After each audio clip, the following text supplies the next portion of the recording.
لو رحت تقضي ليلة في فندق ولقيت الريسبشن فاضي وفيه جرس عليه وشوش بتضحك، أرجوك اجري فورا وتخلص من أي فكرة في دماغك إنك تبات هناك. النهاردة هنشوف مايا اللي دخلت عش دبابير وواجهت عصابة مجانين وضابط شرطة فاسد ما بيرحموش حد. استعدوا عشان هنشوف إزاي الضحية بتتحول لوحش بيقضي على الكل بالفاس. يلا بينا نشوف إيه الحكاية على فيلم تيك أواي. البداية في تاون. الدنيا بدأت تليل فقررت كلير تريح في موتيل في الليل ده. راحت الريسبشن ما لقيتش حد فخبطت على جرس عليه ستيكر ل3 وشوش بيضحكوا لحد ما ظهرت شيل وسكنتها في اوضه. كلير سالتها عن الطريق وشيل وصفت لها وقالت لها انها مولوده هناك، وكلير مريحه في اوضتها. حد خبط على الباب وسال بصوت غامض: باميلا هنا؟ فكلير ردت ان النمره غلط. الخبط اتكرر ونفس السؤال، فبصت من العين السحريه ما لقيتش حد. فتحت الباب تتاكد وبرضه ما لقيتش حد. دخلت الحمام وفجاه الباب اتفتح من بره، ولما لفت صرخت بكل قوتها لما شافت بيناب جيرل في وشها. بعد لحظات كلير صحيت وهي مربوطه في كرسي في اوضه ضلمه وما كانتش شايفه كويس لان نضارتها مش معاها. ظهرت دول فيس قدامها ولبستها النضاره وفضلت تلمس شعرها ببرود، وكلير بتعيط وبتسال ليه انا؟ فردت بكل بساطه عشان انتي هنا، وقامت غرزه السكينه فيها عشان تقضي على حياتها فورا. وفي خلفيه الاوضه كان سكير كرو وبيناب جيرل بيحتفلوا بالقتيله الجديده ببوسه. نرجع للحاضر. مايا بتهرب من ال3 قتله وقدرت تقضي على بيناب جيرل اللي طلعت هي نفسها شيل بتاعه الموتيل. استخبت ورا شجره وشافت سكير كرو وهو متجنن وعمال يضرب بالفاس في الارض بغل قبل ما يشيل جثه شيل ويمشي. اول ما القتله مشيوا بالعربيه مايا فضلت تايهه في الغابه لوحدها. شافت عربيه بوليس فاستخبت بسرعه، والظابط رودر عدى من جنبها ومن غير ما يشوفها. فضلت ماشيه لحد ما لقت كنيسه قديمه. دخلت تتفحص المكان ولمست البيانو، وفجاه ظهر لها جريجوري وقطع خلوتها. جريجوري اتفاجئ ان مايا لسه عايشه وهي كانت بتدور على اي خرم ابره تهرب منه، بس هو كان سادد الطريق الوحيد بجسمه. صب كاسين خمره وهو بيقول لها ارتاحي هنا مفيش ماسكات، وعرفها انه هو نفسه سكير كرو. رفع كاسه لروح شيل وطلب منها تشرب لروح صاحبها اللي العصابه قضت عليه من شويه. مايا حاولت تدافع عن نفسها وقالت انها ما كانتش تقصد تنهي حياه شيل، بس جريجوري ما صدقهاش وطردها بره الكنيسه، فطلعت تجري باقصى سرعه عندها. في الوقت ده الضابط رودر جاله تليفون مستعجل ان مايا اختفت، فامر رجالته يدوروا عليها في بيت البحيره اللي كانت قاعده فيه. وفجاه مايا طلعت من الغابه قدام عربيته، فاخدها معاه وسمع حكايتها عن القتله وقالت له انها عارفه مكانهم بس مش هتتكلم غير لما يوديها لاختها. لما طلب التليفون الضابط عمل نفسه ما عندوش شبكه، ولما طلبت شنطه اسعافات نزل يفتح شنطه العربيه. فمايا استغلت الفرصه ونطت ورا الدركسيون وطارت بالعربيه. وهي سايقه سمعت في لاسلكي البوليس انهم لقوا جثث تانيه وبيدوروا عليها هي بالذات، فعرفت ان الضابط رودر ده ضابط فاسد وبيساعد القتله يتخلصوا من جرايمهم. من كتر ما كانت بتدور في العربيه على اي حاجه تدافع بيها عن نفسها ما شافتش النقل اللي جايه في وشها غير متاخر، فادتها بس لبست في شجره. في ثانيه ظهر سكير كرو وسحلها بره العربيه وحاولت تقاومه بس قوتها ما سعفتهاش، فرماها في صندوق العربيه النقل وربطها وهي مش شايفه قدامها غير جثه شيل جنبها، ولمحت تاتو الوش اللي بيضحك على ايدها. وهنا بنعرف الصدمه ان جريجوري يبقى ابن الضابط رودر. الضابط رودر طلع هو اللي مغطي على ابنه السايكو جريجوري من البدايه. الحكايه بدات لما جريجوري قضى على زميلته تامارا والقاضي كان عايز يرميه في السجن، بس عشان سجل ابوه الضابط كان فله القاضي سلمه لابوه بشرط انه لو عمل مصيبه تانيه هيودع في السجن لحد ما يتم 18 سنه. بعد كام اسبوع جريجوري قضى على راجل بالفاس في الغابه قدام عين شيل وهي ساعدته يداري الجثه تحت الشجر. في الليل ده الاب لقى الجثه وعرف ان ابنه عنده مشكله حقيقيه، بس عشان ما يخسروش عمل معاه اتفاق شيطاني. الاب هيداري على كل بلاويه بس بشرط ما يلمش حد من اهل بلدهم، يتخلص من السياح بس. نرجع للحاضر. سكير كرو ودول فيس اخدوا مايا وجثه شيل للمخبأ بتاعهم. سكير كرو ودع شيل الوداع الاخير وشغل مفرمه الخشب ورمى الجثه فيها عشان يقضي على اي اثر ليها. مايا ما قدرتش تستحمل منظر الدم وهو طالع من المفرمه وقعدت تعيط، فقام سكير كرو خبطها بايد الفاس على راسها عشان يغمى عليها. في الصبح الضابط رودر كان بيفطر في المطعم لما دخلت ديبي اخت مايا ومعاها جوزها هاورد والحارس بتاعهم. هاورد ورى الناس صوره مايا وقال لهم ان صاحبها اتقتل في البلد دي وعايزين يلحقوها قبل ما يقضوا عليها هي كمان.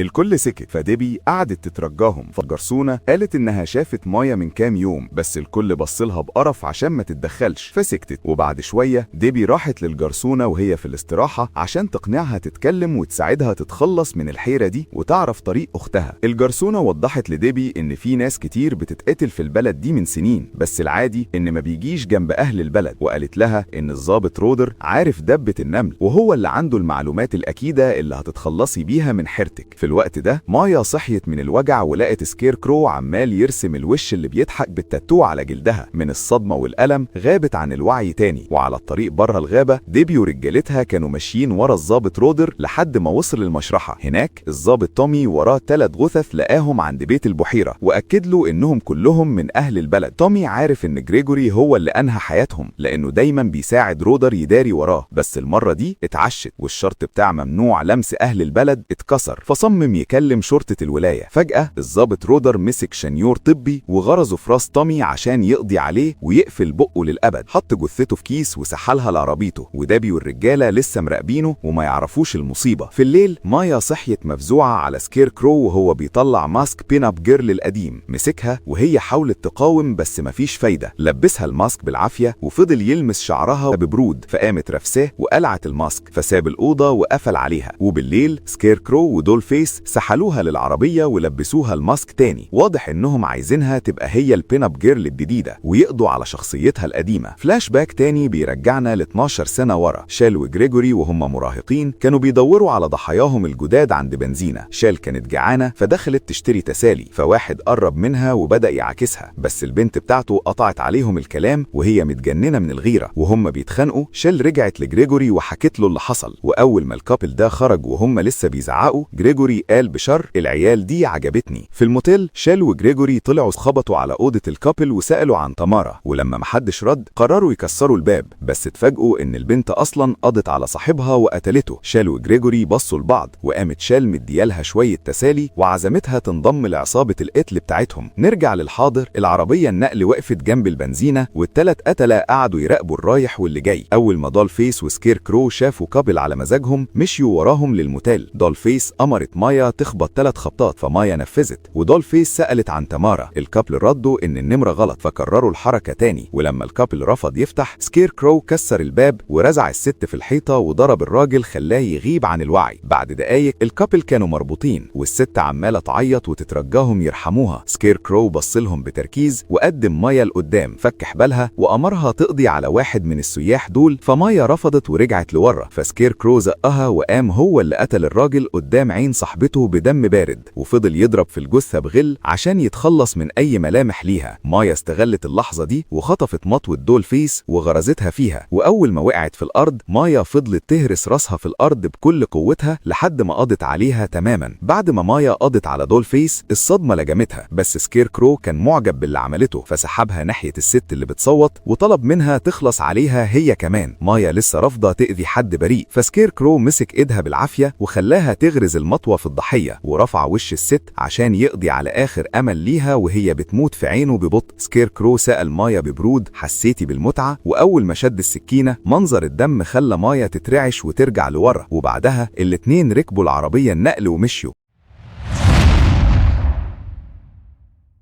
في اللحظة دي الضابط رادر كلم ابنه جريجوري وقال له ان اهل مايا ماشيين وراه وانه هيسحبهم لحد المنشرة. رادر فضل يلف لحد ما لقى مكان يستخبى فيه بعربيته وطفى النور تماما. دابي ورجالتها وصلوا بس ما شافوش عربية البوليس، فافتكرت انه سرق الطريق وطلعت تجري وراه لحد ما لقوا كرفان في المكان. وماركس الحارس بدأ يشك لان عربية الضابط مش موجودة، ادى لهاورد مسدس ودخل يفتش الكرفان، ولما لقى الدنيا امان طلب منهم يدخلوا ويقفلوا على نفسهم وهو هيروح يدور على الضابط. بعد دقايق ماركس لقى المغلق المهجور ولمح كيس فاضي غرقان دم في الارض، ولما بص جوه لقى مكنه لسه شغاله وسكاكينها كلها دم، وعرف ان في حد قضى عليه هنا من شويه. نظره قريبه كشفت لماركس عن اشلاء جثه لسه مفرومه، وفجاه الضابط رادر ظهر له عند الباب ووجه المسدس لراسه واجبره يرمي سلاحه. اول ما ماركس بقى اعزل الضابط ضربه رصاصتين قضى عليه بيهم وقفل المنشار عليه. في الوقت ده سكير كرو ركن العربيه النقل جنب الكرفان وربط مايا كويس قبل ما ينزل، والضابط رادر كان واقف قريب بيراقب العرض ده كله من بعيد. سكير كرو بدأ يلف حوالين الكرفان وهو بيخبط على الأبواب ويخربش الحيطان بالفاس بطريقة مرعبة، وفجأة كسر الشباك، فديبي وجوزها وقعوا من الرعب، وفضل يكسر في كل الشبابيك، وهاورد قعد يضرب رصاص كتير بس ما قدرش يتخلص منه ولا يلمسه حتى. سكير كرو ركب العربية النقل وداس بنزين ورزع الكرفان بكل قوته لحد ما قلبوا على جنبه. ازاز الشباك اتدغدغ في وش هاورد ووشه اتبهدل تماما، وديبي قالت له لازم نهرب، بس في اللحظة دي سكير كرو اقتحم الكرفان. هاورد حاول يضربه بالنار بس الرصاص كان خلص، فسكير كرو قام مستخدم الفاس وانهى حياته بدم بارد. بعد دقايق مايا انصدمت لما شافت سكير كرو خارج من الكرفان ومعاه ديبي اختها. بص في عين مايا بتحدي وقام غارز السكينة في اختها عشان يقضي عليها قدامها، ومايا ما كانش في ايدها حاجة غير الرعشة والعياط. بعدها سكير كرو سحب جثة دول فيس وفك حبال مايا وساب لها السكينة ومشي وهو بيسحل الجثة وراه، والظابط هو كمان مشي وساب المكان. مايا اخيرا فاقت من صدمتها وشالت جثة اختها، حطتها في العربية النقل وطارت بيها وهي ناوية تروح بيتها، بس فجأة وقفت في نص الطريق وقررت انها لازم ترجع وتاخد حقها وتنتقم. ومن اليافط اللي في الطريق مايا عرفت مكان المخبأ السري اللي تحت الارض، ونزلت له وهي ماسكة المسدس اللي لقيته في العربية ومصممة تقضي على اللي دمروا حياتها. المخبأ كان واسع وكبير ومايا شافت فيه حاجات ترعب زي السلاسل والحديد وهي بتدور على مكانهم. اخيرا لقت كرسي تحت اضاءة قوية وسمعت خروشة، قربت اكتر ولقت الضابط رادر قاعد بيشرب وماسك الراديو. اول ما لمحها مايا ما ادتلوش فرصة يفكر وضربته رصاصتين قضوا عليه في مكانه. راحت شافت الكرسي ولقت الحبال وعرفت ان ده المكان اللي كانوا حابسينها فيه ومذللينها. بعدها مشيت في طرقة ضلمة لحد ما لقت أوضة جريجوري الخاصة. الحيطان كانت متخربشة بكلمات مجنونة ومعاها عشرات الشموع وصور لشل وهدومها ورسومات تقبض القلب. في اللحظة دي سكير كرو دخل الأوضة وقعد بكل برود وقال لمايا ان ما بقاش جواها غير الوجع، بس هي ردت عليه بقوة وقالت له لا، انا ما بقاش جوايا اي حاجة خالص. هو ادعى انه حررها من شخصيتها القديمة، فمايا اجبرته يقلع الماسك. جريجوري نفذ وطلع وشه الحقيقي وقال لها انها الضحية الوحيدة اللي قدرت تعيش بعد ما وقعت تحت ايده، وان شل كانت النور الوحيد في ظلمته. مايا قالت له انها جاية تقضي عليه، بس اعترفت بكثرة انه هو الوحيد اللي فاضل لها في الدنيا بعد ما نهى حياة اهلها وصاحبها. رمت المسدس في الارض لانه كان فضي، وجريجوري قرب منها وبدأوا يواسوا بعض في الوحدة القاتلة دي. وهو سرحان في حضنها مايا غدرت بيه وغرزت السكينة في جسمه، وشافته وهو بيقع في الارض بيودع. جريجوري بصلها وقال لها احنا بقينا زي بعض دلوقتي، وقامت هي ماسكة الفاس وقضت عليه تماما وانهت حياته. في الصبح مايا خرجت من المخبأ وهي شايلة ماسك سكير كرو في ايدها وكأنها هي اللي بقيت البين اب جيرل الجديدة فعلا. الفيلم ده بيورينا ان الوجع والصدمة ممكن يقضوا على ارق انسان ويحولوه لنسخة تانية خالص هو نفسه ما كانش يتخيلها. مايا خسرت كل حاجة، صاحبها واختها ومستقبلها، وفي اللحظة اللي سكير كرو افتكر انه كسرها اكتشف انه صنع وحش بنفس ملامحه. الرسالة هنا واضحة، الضغط بيولد الانفجار، واحيانا عشان تتخلص من الشيطان لازم تبقى شيطان زيه. لو عجبتكم الريمونتادا اللي عملتها مايا في الاخر وقدرت تنهي حياة العصابة كلها، ما تنسوش تعملوا اشتراك في قناة فيلم تيك اواي وتكتبوا لنا كومنت باكتر مشهد رعبكم. فعلوا الجرس عشان يوصل لكم كل جديد.